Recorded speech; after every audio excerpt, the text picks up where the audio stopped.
So, ladies and gentlemen, it's me again.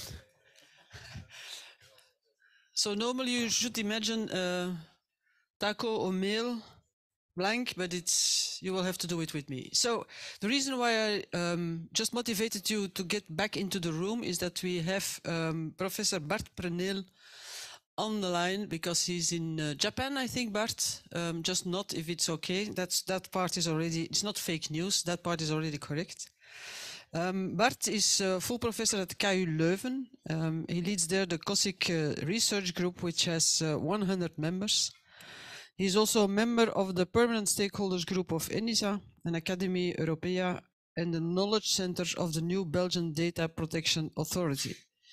He has been invited as a speaker at more than 120 conferences in 50 countries. He received the RSA Award for Excellence in the field of mathematics, and a lot of other awards, as I see here on the list, but for the sake of timing, I will skip them. He frequently consults for industry and governments about the security and privacy technologies. He's a co-founder and board member of the startup NextOut, member of the board of the Cybersecurity Coalition, and member of the advisory board of Tioga Capital Partners.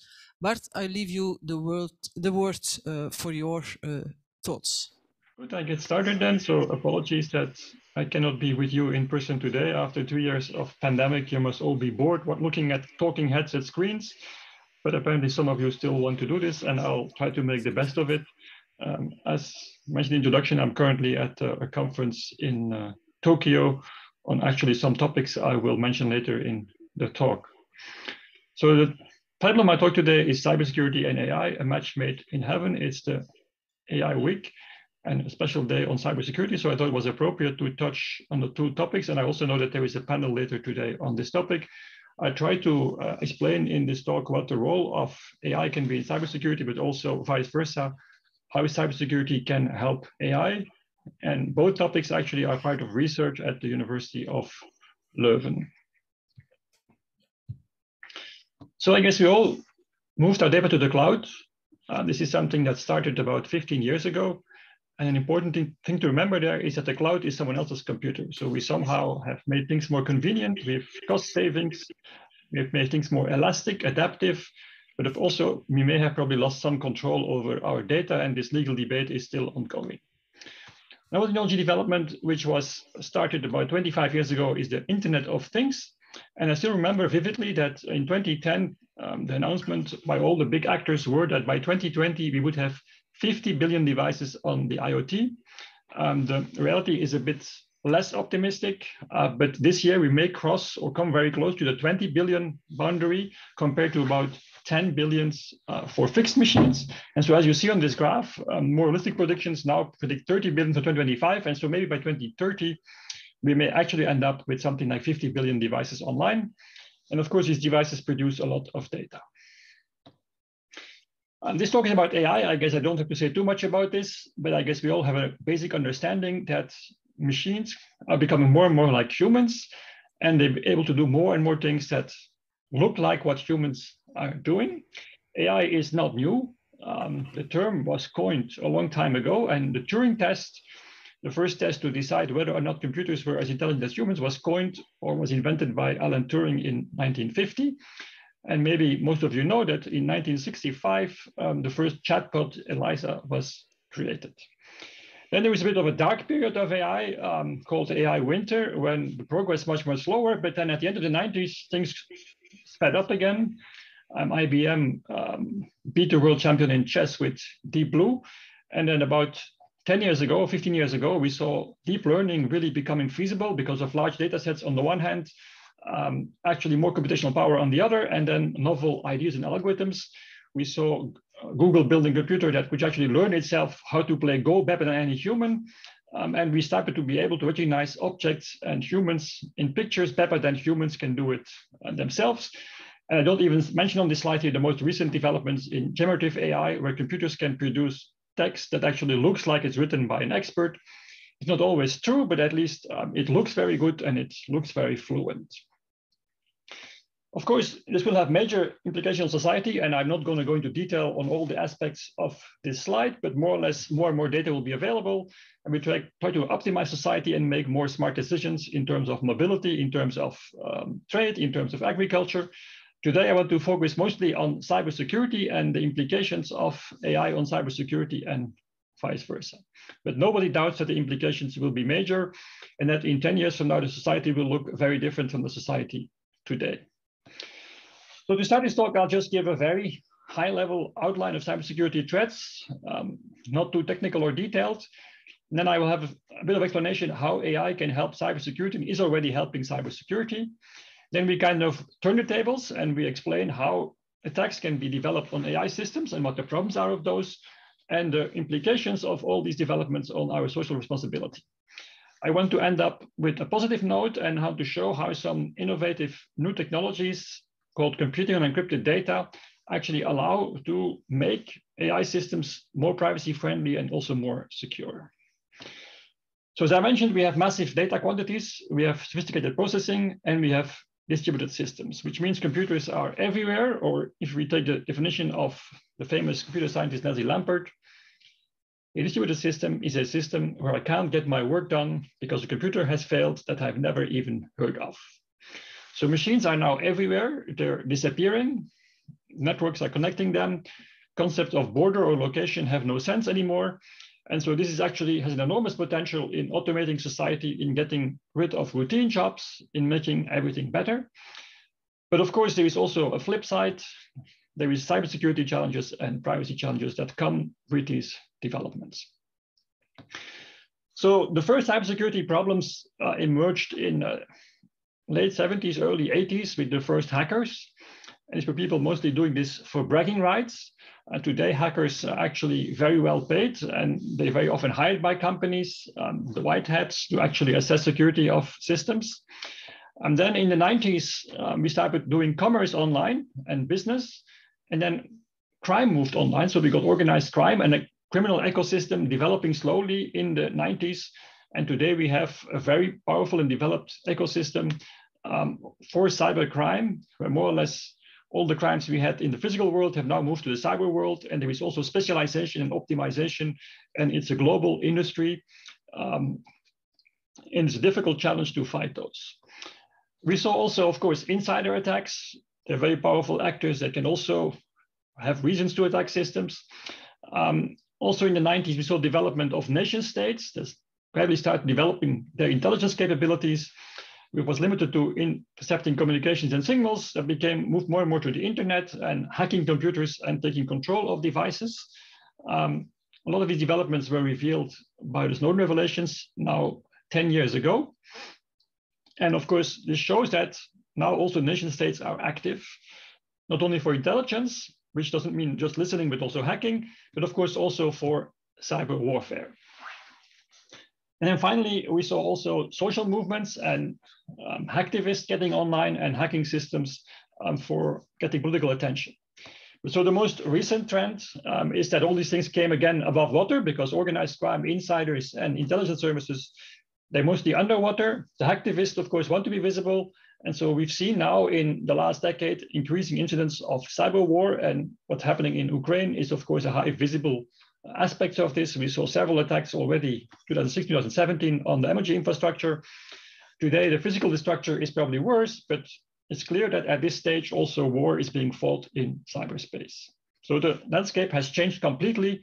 I think about 25 years ago, if you said you were working on information system security or cybersecurity, nobody paid attention. Today, you can't open the newspaper without reading an article on cybersecurity. It actually affects every aspect of our life. We collect more data, but we also seem to be losing more data. And I recommend that you go to this website. Information is Beautiful, where you see an overview of the biggest data breaches.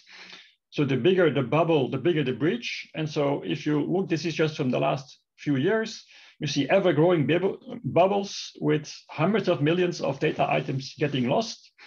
That can be your name and email address, but also your credit card number. There is also cases where it's financial data. There is several governments, Turkey, India, also the US, that have lost government data on people. So this is a growing concern. On the one hand, we collect more and more data. On the other hand, we seem to be incapable of protecting this data adequately. And so you may know that since 2018, GDPR has been enforced, but you don't see actually that the breaches are decreasing or the bubbles are becoming smaller. The opposite happens. Actually, we collect more data and we seem to be losing more data. So in some sense, what we're seeing is something similar to the industrial development in the 50s and 60s from the previous century, when there is a very fast development of industry. And of course, there was a similar development in the 19th century with the coal and steel industry, but the chemical industry was developed mostly in the previous century. So in fact, we see enormous expansion in new sectors, but we see also enormous cost in terms of pollution. In case of the physical industry today, it's called data pollution. And we are all victims of data losses, and this affects all our lives. So this is more or less the environment, and hopefully we can do something about this and solve these problems. That is a challenge for the future. In the first 25 years of cybersecurity, so more or less between 75 and 2000, the focus was on trying to build secure systems and try to prevent attacks. And of course, people also realize sometimes you are attacked and you have to detect and respond and recover. But what we see happening in the last 25 years is a shift towards detection. So more or less, we have given up, mostly for economic reasons, to secure systems. It's just too expensive to build fully secure systems. It's too challenging. It's too complex. So rather than actually trying to build secure systems, we have a shifting focus where we try to detect problems and then respond and recover rather than trying to build secure systems in the first place. So my prediction is that, or my hope is that actually in the next 25 years, this trend will reverse. Detection will remain important, but hopefully we also go back to our roots and try to build more secure systems and focus more on prevention. We'll have to do this because we become more critically dependent on systems. So I think if we look 20 years from now, we'll be looking at our current IT systems, our current IoT systems, our current clouds, a bit as we look today at this Chevrolet Corvair from 1961. It's a beautiful car. But if you look inside, there is no seat belts, there is no ABS, there is no ESP, there is no airbags. And if you get involved in an accident, what happens as a driver is that a metal pin will come from the steering wheel and will fix you in your chair forever. So from a security point of view, these cars are actually a nightmare. And today we can only look at them and think, how could people build and drive such cars? So my point of view is that in 20 years, people will look back at our current IT systems and say, how could we build such systems with such low level of security, such high level of incidents, and where we had to focus mostly on detection rather than on prevention. That's more or less the landscape. Maybe it sounds very pessimistic, but I think it's unfortunately the reality. If you look at number of vulnerabilities, for example, in the last 5 years, we had between 15 and 18,000 new vulnerabilities reported, officially reported. There is probably many more that were never reported, and this number doesn't seem to be going down. So one trend I mentioned already is that actually, to some extent, AI comes to the rescue. So as I mentioned, we've somehow given up on trying to build really secure systems or keep systems fully secure because it's too complex. So the idea is to then build monitoring stations, SOCs, and SIEMs, and try to find out what's happening, with the idea that if we don't see what's happening all the time, if we don't know which systems are active, how can we make things secure? Of course, securing those systems is too expensive, and also there is a lacking regulation. Europe is working on this, but that's a project for at least 10 years. So we actually have many vulnerabilities, we have many incidents. So in fact, rather than investing in prevention, we invest in detection. So we invest in, as I mentioned, these SOC and SIEM centers, plus a lot of people, first, second, and third order responders to check out what's happening and try to keep systems secure by looking at this. Of course, given the title of this talk, you shouldn't be surprised that, of course, the next step is to try to replace some of those people by AI.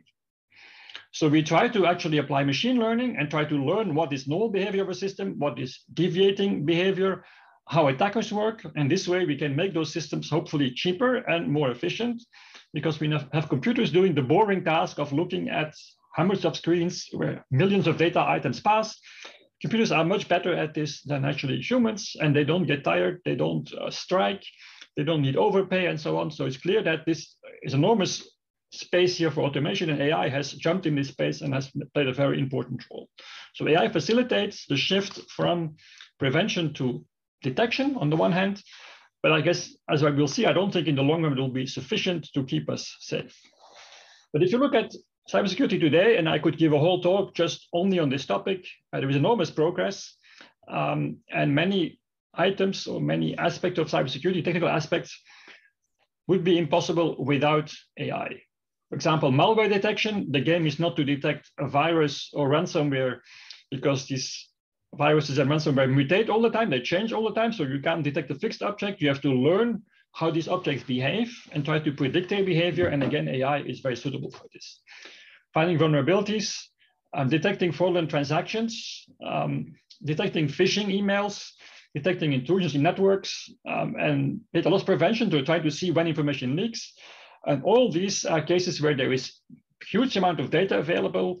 You have to look at rare events, and you have known cases, and you try to train AI or let AI learn, use machine learning to detect those things and automate these detections. So there is enormous progress being made. I must say there is also a destructive side to this. For example, at the conference here in Japan, I heard that you can actually, something we also do in our lab, you can attack graphic devices or chips by measuring power traces or measuring electromagnetic radiations of devices. And where in the past you needed hundreds or thousands or even 10,000s of traces or measurements, which took hours or days, with AI, you can actually just take a handful of measurements in a few seconds, and then you can extract the key. So AI also helps, unfortunately, there on the destructive side, how to attack systems more efficiently. So of course, a big question is, how reliable is this AI? We have very often many false positives and negatives. We have smart attackers who try to evade the AI.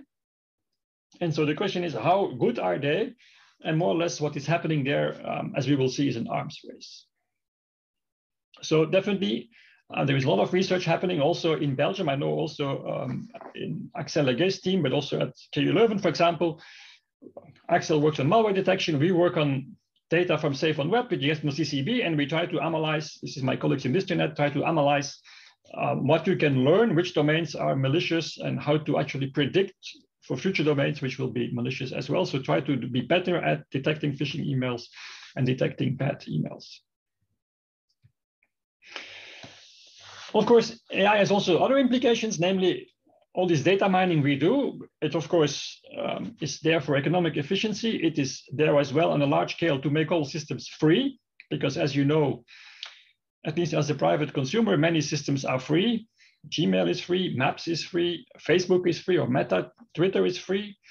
So you have all these free services, but what they do is they mine for data, which is actually your behavior as a human, and they try to monetize this behavior by selling it to advertisers. So more or less the economic system on which the internet is built is based on privacy violation, analysis of your data for the purpose of selling ads, because this is the main income for some of the large internet players. This, of course, has many risks for our privacy. Then, of course, as I mentioned, as defenders, we want to use AI, and we're very effective at this. But of course, the bad guys can also use those tools. And I gave you one example of recovering the key, but there is, of course, many other ways they can do this. They can try to learn vulnerabilities in systems and try to exploit them. They can try to learn how they're detected, how they're not being detected.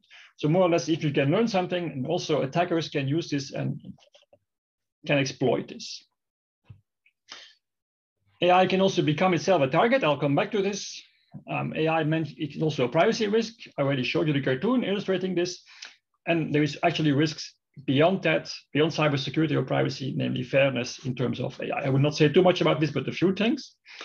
But in general, I think experts expect an increase in attacks on AI systems because AI systems become more valuable, more important. So we'll actually expect more and more attacks. And attackers, as I mentioned, will also use AI. A very good example is ChatGPT. ChatGPT is being used, obviously, to create more efficient and more sophisticated phishing emails that bypass both human detectors who try to detect phishing emails, but of course also AI. And so what you see in practice, and this was described in a paper a couple of years ago, is more or less the defenders first resorted to AI to defend their systems. Now the attackers actually resort to AI to have better attacks that evade these AI defenders. And now you get an arms race because the defenders will again increase their defenses with AI and so on. So you get an arms race of the AI. So you get what you'll see in the next 10, 20 years in terms of cybersecurity is the war of the AIs. And the challenge is that it all will happen at very high speed. It will be very complex systems dealing with huge amount of data. And the question is, will humans still understand what's happening? Or will we just be bystanders there and watch how these systems are fighting and hope that the good side wins, depending on which side you are? But it's actually a very worrisome development. And so this is one of the reasons why I believe that we'll actually go back to the roots and try to actually build more secure systems, because this kind of continuous war with machines against machines and humans as bystanders, I don't think it's very sustainable, or it's a very good development for our long-term future. So every AI system or machine learning system has inputs, has a model. This is carefully built based on large amount of data, also enormous computational effort. And so what you then do is you give it inputs and then it actually produces output. For example, you first train a model to recognize objects in pictures, and then you give it a picture, it will then produce its output. Say this picture is a picture of a dog, or is a picture of a specific brand of car, say a Corsair from 1961. All these aspects of an AI system can be attacked. So you can, for example, craft specific inputs on which you know the model will fail. And this is possible once you know how the model works. And I'll come back to this with some examples. It's called adversarial learning. It turns also out that if you look at the model and you analyze it carefully, you can get actually individual training data out of this. This is kind of very surprising, because it can be that millions or even billions of data items, can be pictures of humans or can be records of humans, have been used to create a model. But still, by looking at the model, you may be able to extract from it data with respect to individual users. So there is a privacy risk once you have full access to a model. Creating these models, as I mentioned, is very expensive, can cost tens or hundreds of millions of dollars or even more, because you require an enormous amount of computation and data. But once somebody has a model, you may be actually able to learn the model much faster and steal the model and actually offer competing services. There's another challenge for AI systems is that some people invest in models and some others may actually try to steal the model and save costs to start competing with them by stealing intellectual property in the model. Then, of course, you may want to also get access to the output of a model, which can be highly sensitive. For example, if the model recognizes objects in your home, or if the model makes predictions with respect to your health situation, this is highly sensitive. And again, this may be the target of attacks. But as examples, I'll go back to some visual examples of active AI systems. This is a very nice attack paper from a few years ago. And you may know today, if you go for a new passport or ID card, you have to submit a photo. What this researcher here showed on the left is that actually he took his photo of himself. On the right, he took a photo of a PhD student of himself, and then he morphed the two photos into one photo. And I think if we look at it as humans, we recognize mostly the researcher, the professor on the left, but actually the computer always recognizes the person on the right. So it kind of fools the computer in recognizing a person on the right. So in fact, he could go to the city where he lives and hand in this as his passport photo, and probably there would be no objection. But later on, this passport could be used by somebody else.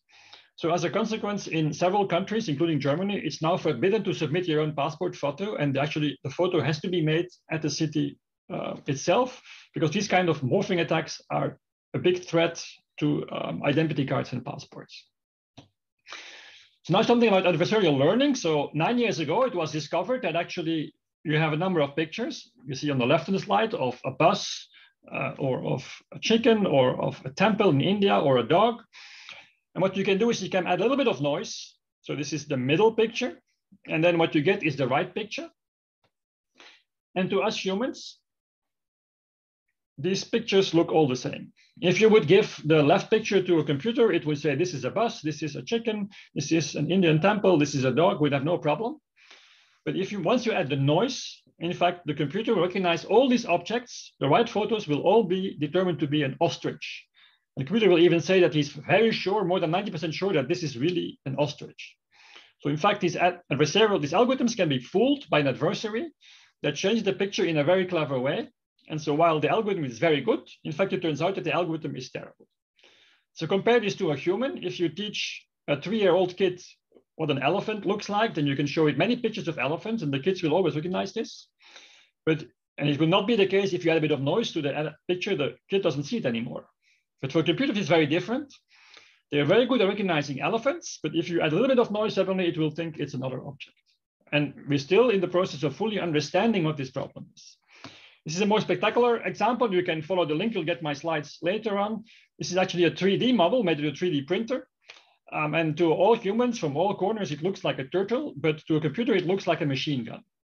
And the computer is really sure that what he sees here is a machine gun. Quite spectacular video that shows this.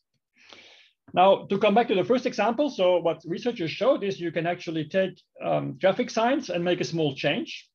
So in this case, a small sticker was put on a stop sign. And now the computer will actually believe that this stop sign is a speed limit of 90 kilometers per hour. So it's actually very dangerous because every human here sees a stop sign and adding a sticker doesn't make a difference. But suddenly with this specific change, the computer will believe that this is a speed limit and he will run full speed to the stop sign. On the right, you see something similar. Somebody actually experimented with the cameras in a Tesla and managed to actually change the lines on the road so that Tesla actually would see the wrong lines. So again, this was done with a real system in a real car, and it showed you can easily fool those systems. So while we actually are very optimistic and we see enormous progress, we also have in AI certain major problems which we can't solve very easily. The other problem, of course, is that AI makes massive processing of data possible. And the American company Clearview has collected 20 billion photos on the internet. There is that many photos because of Facebook and all the other things. It turns out that Clearview actually has sold these services to, for example, police forces. Also in Parliament, the Belgian minister had to admit that actually the police use these tools as a test. And of course, I don't have to tell you what a privacy risk this means. So in principle, you can put these cameras everywhere. And in Belgium, we have quite some cameras already. And they would be able to automatically recognize everybody who passes by. Maybe less of a privacy problem is that most of the smartphones, already more than 1 billion, have face recognition features for secure login. But hopefully there the data stays local and is not used in a centralized database. So it's two very different approaches of the same technology. So on the right, AI is used to protect the users. On the left, AI is used to actually, you can say, protect society, but of course also to do mass surveillance. And it enables technologies which are really scary and make it almost impossible to walk anywhere without being recognized. So the existence of Clearview was leaked in New York Times about 3 years ago. And in fact, in France, they got a very big penalty because they were unable to show that they're not using images of French citizens because they say, we don't know who we're using now. Database, we just use many people. So they got actually quite a big fine from the French CNIL. And so as I mentioned, also the Belgian police has admitted to use the Clearview system as a test, and more, in fact, after a few repeated questions, more and more users came about. So at this moment, Belgium has about 500,000 cameras, and of which I don't think there's probably 5,000 already. This number may be a bit outdated, but so only 1% is smart, but this will clearly increase. And we have more and more cameras will be able to recognize objects and pictures and register data.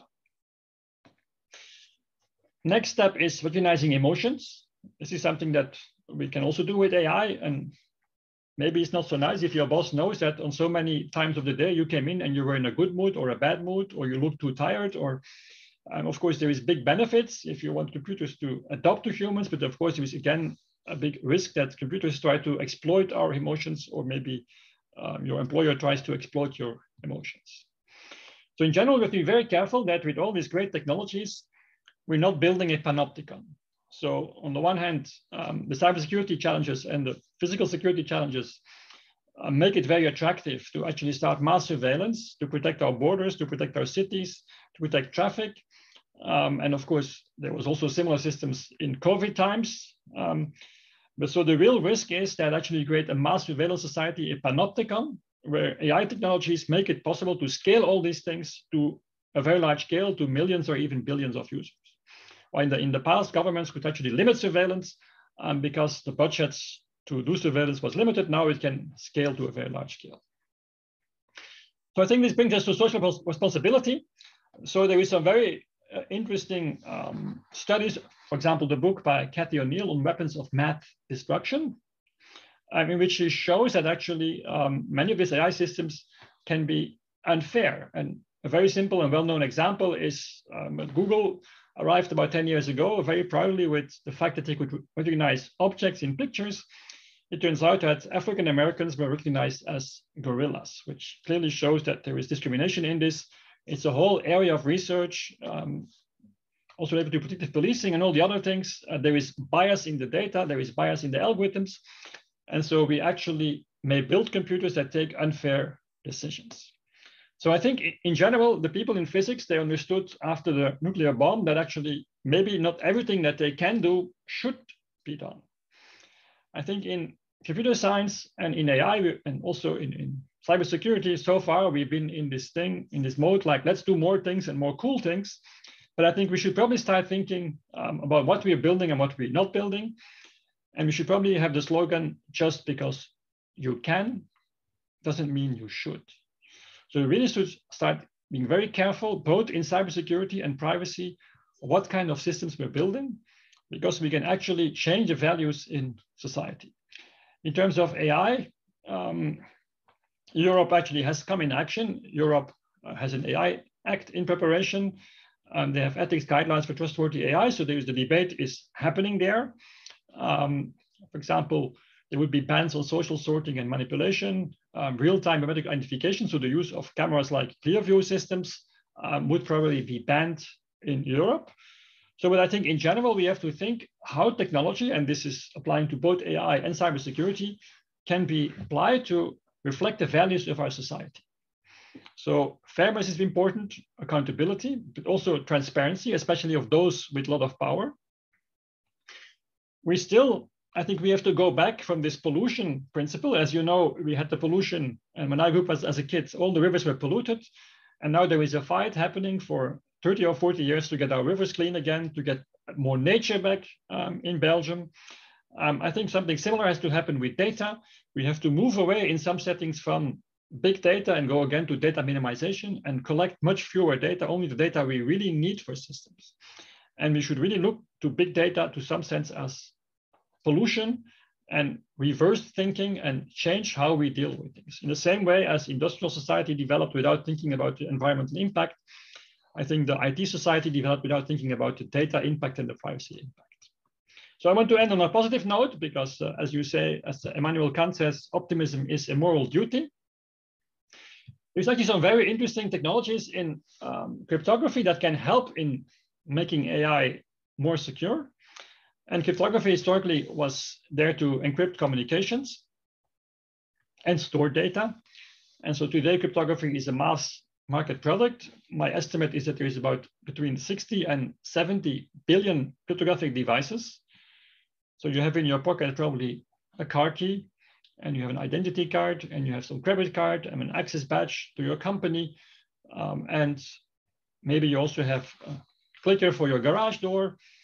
And your smartphone probably has several crypto libraries. So already your data is encrypted on your smartphone, is encrypted on your laptop. Your Bluetooth connection with your headset is encrypted. So we have already ubiquitous encryption. But where the new frontier lies is protecting data during computation. So we try to actually get value out of data, analyze data, but we want to do it while the data remains encrypted. And this is something that the idea was coined in the 70s and 80s, but it was seen as completely unrealistic. But in fact, today, there is a lot of applications that are possible, and I will mention a few. So this new area is called computing on encrypted data, or COED. And so there, what we try to do is to operate on data while it remains private or encrypted. There is a broader area of research in secure computing. For example, the big internet hardware vendors, the Intels, the AMDs, the ARMs, the processor makers, they have built trusted environments where more or less the message is trust us and we will secure your data in our special hardware. With COED, the cryptographer said, you should trust us because we will encrypt your data and we will operate on it, but anybody can check the code, anybody can check the methods. There is no secret designs, there is full transparency on what's happening. There is a third aspect as well to it. I will not have time for it today, but this is about statistics. how you can hide or protect individuals in data to prevent, for example, that a model leaks data about individual users or a calculation reveals data about individual users used for the model. Or you try to do local learning, where, for example, your car learns things about its environment without sharing all this data, sharing up all the video streams to a central place, but actually only sharing minimal data to a central place. But so I'll focus in my few last minutes on computed and encrypted data. So first technique is fully homomorphic encryption. This is really amazing. What you can do is you more or less have a number of devices with data, and they want to compute on this data. And so the current model is your smartphone uploads your data in the cloud, and then the analysis is performed there. Well, the idea now is that instead of uploading your data in the cloud in clear, you do it in encrypted format. And in fact, the server computes on the ciphertext. So it doesn't learn on what is operating. It's really operating blindly on the data, but yet it can produce a result. And this is really amazing. It's expensive. So more or less, I don't give you a long history, but the idea was coined in the late 70s. IBM made a breakthrough in 2009. They showed it was possible. And then in the last 15 years, there have been enormous improvements in performance. So what we can do today is simple statistics, decision trees, or if you're familiar with this, support vector machines. These are things we can all easily do in the encrypted domain today.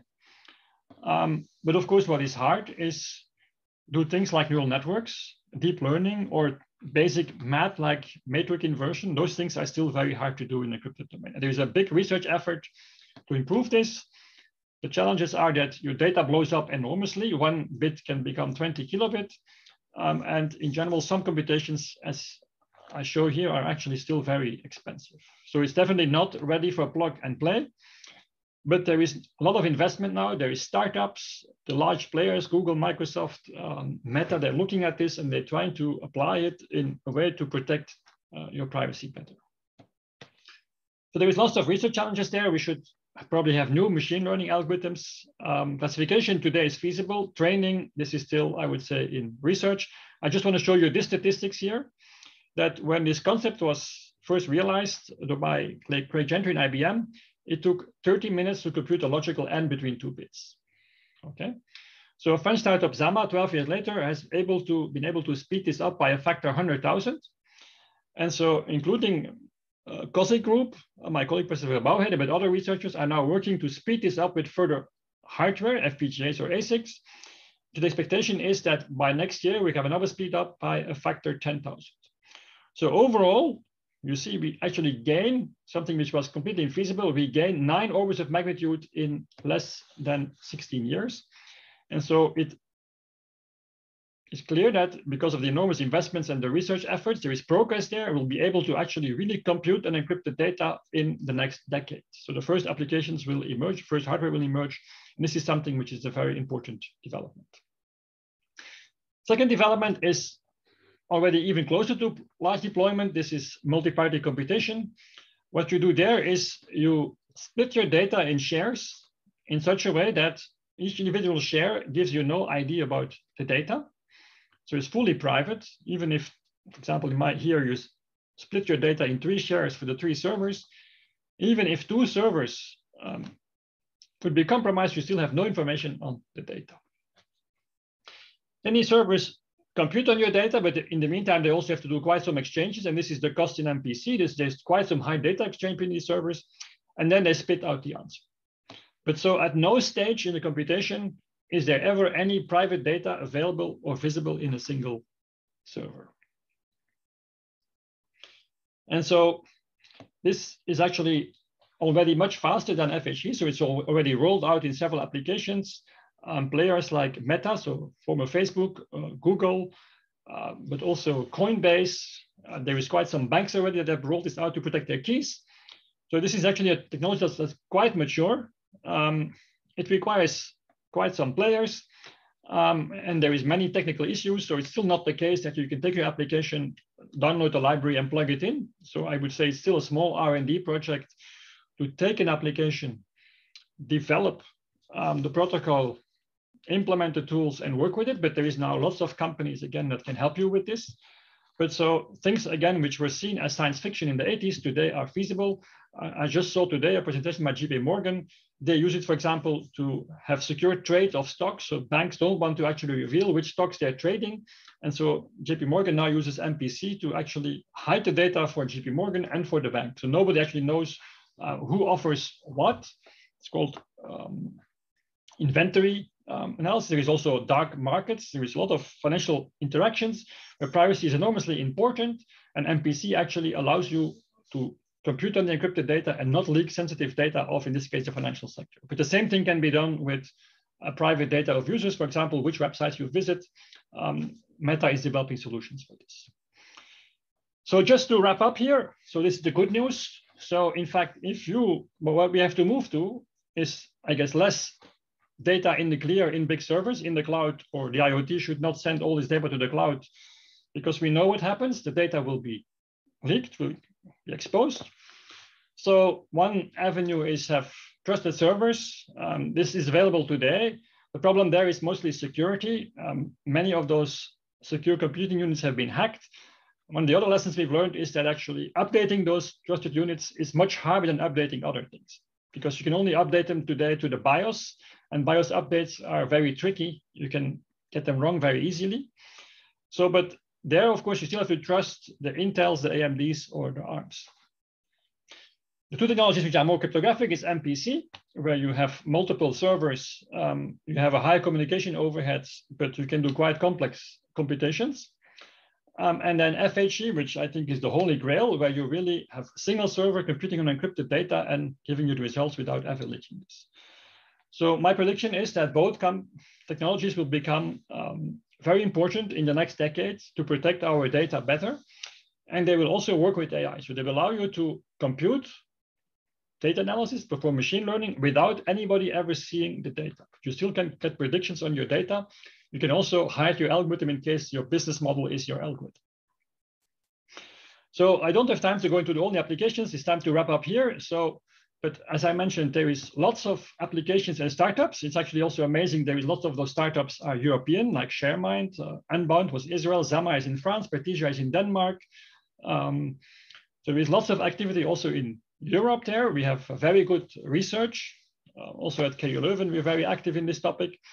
And this is hopefully, I would say, the new frontier for the future. And this is where the exciting developments are going to happen in the next 10 years.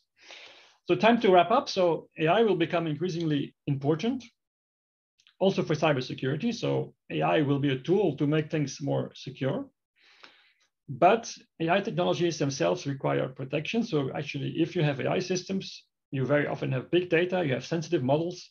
You have to make sure your systems are secure. The AI itself brings risks because AI may be used to expose sensitive data, may actually take decisions for humans, and may actually take decisions which are not fair based on bias, which are either in the data or in the algorithms. The good news is that security and privacy can be reconciled. So it's not always the case that if you want security, you have to give up all your privacy, you have to monitor everything. Actually, we can monitor things in the encrypted domain, or we can analyze things in the encrypted domain. But there is one caveat. It's not because you compute on encrypted data that what you do actually is ethical or fair. So there is, of course, a risk there as well, because you can do computations which are hidden. You can compute on hidden data. But it's not because you protect the data or protect the computation that the computation itself is fair and the decisions made are fair. So this is still a challenge to be made. We still have to look at what we do is fair, and that our IT systems, which are becoming more and more important, also reflect our values.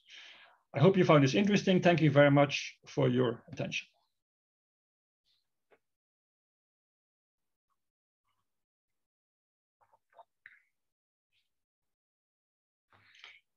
So somebody asked in the chat, how can we improve security of the training data?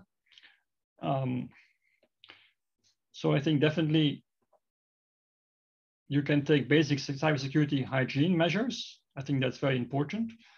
I think there is also some very interesting, as I mentioned, so the more exciting stuff is where you encrypt the training data.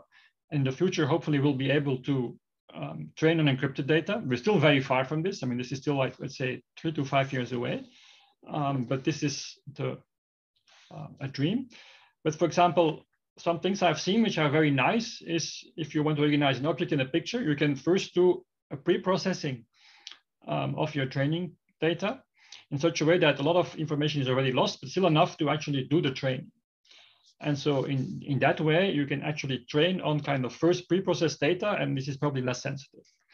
And then finally, you can also try to make sure that your data are differentially private. So you can try to look at your data and add noise to the data so that you can actually show that looking at the data, you don't learn any information on individuals. So this is when you train on aggregated data. But in general, I would think it's a very big challenge how to do this. And this is, I think, indeed, normally you need individual data to train on. And if this data leaks, you have a problem. The other question is, how can you, what is your view regarding the use of PET by adversaries in an AI context, but also more broadly? Yes, every technology we develop can also be used by adversaries, just like a car can be used, or a truck can be used to kill people. Of course, if we use develop technologies to compute and encrypted data, this can also be used by the bad guys, or to hide our data, to protect ourselves. This can also be used by the bad guys. I think in terms of AI, I don't see such a big problem in the sense that what we do mostly is protect data for privacy. I think the bad guys actually don't care very much about your privacy. So for them, this is not so beneficial. I also doubt whether they would be willing to invest in making everything 10 or 100 times slower to protect privacy of their victims. Of course, maybe a risk is indeed, for example, if you have these dark markets, you can actually, the bad guys can, for example, start organizing auctions of drugs, all in encrypted domains, so nobody actually sees what's happening, who's buying what.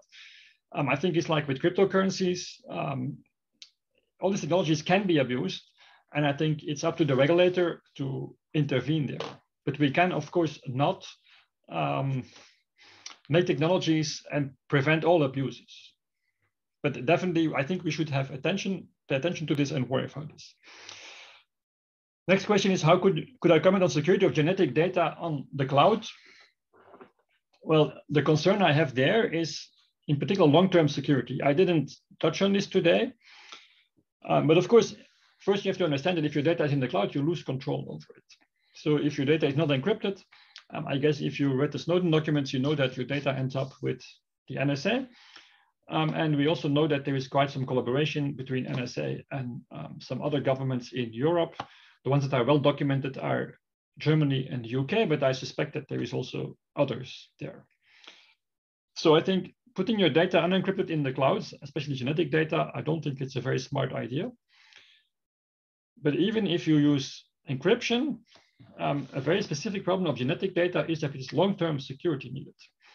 And so experts disagree, but at least part of cryptography, and luckily not the FHE and MPC techniques we're using today, but another part of cryptography, in particular, the one used for secure networks, so TLS in particular, and those kind of standards, SSH, IPsec, VPNs, would be vulnerable to attacks on quantum computers. So if you actually send your data over the cloud, to the cloud, in fact, it will pass over TLS connection. And if you read the Snowden documents, it means that your data will end up in Utah.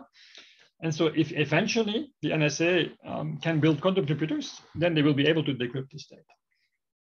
So this is a concern for long-term security, is that in 10, 15, 20, or 30 years, people will be able to build quantum computers, and they may be able to actually break our current systems. Not all of them, but some of them. So this is something also where cryptographers are spending a lot of attention to migrate to new systems which will be secure. I see next slide coming up, so I'll, oh, this is at 2 o'clock anyway. That's fine. I guess people want to go for lunch, but I'm always happy to take questions also by email, and I will also make my slides available.